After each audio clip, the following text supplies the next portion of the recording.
Hey guys, today we're looking at volume part 5. This question says, a cylinder-shaped cone has a height of 7 centimeters and a volume of 112 pi cubic centimeters. Henry fills a cup completely with water, then he pours the water from the open cup and it completely fills the cone. If the cone has the same radius as the cup, what is the height of the cone? So they've given us some information, and then I've also gathered some information for us. You need to know that the volume of a cylinder is pi r squared times the height. And you need to know that the volume of a cone is pi r squared times the height divided by 3. So now we can start manipulating this information to find the radius. The radius is what we need in order to solve the question.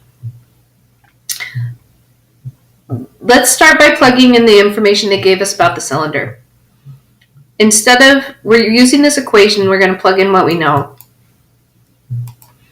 We know that 112 pi is the volume, and that's going to equal pi times the radius squared, we don't know what that is, times the height, which we do know, is 7. We can manipulate this a little bit by canceling these pi's. They're on both sides. And then we have 112 equals the radius squared times 7.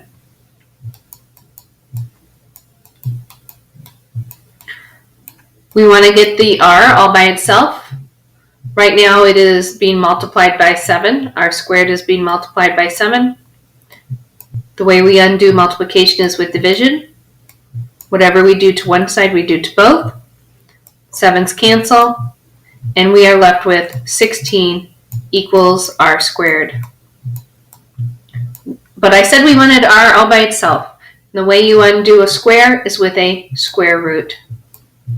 We square root both sides, and we get 4 equals r.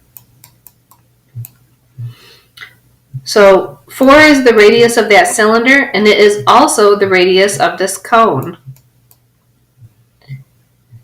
And now that we know that, we know the radius, and we don't know the height, and we do know the volume, because remember, it has the same volume as the cylinder. Now we can make an equation to really solve this problem. The volume, 112 pi, equals pi times the radius squared, but instead of radius squared, I can just write 4 squared,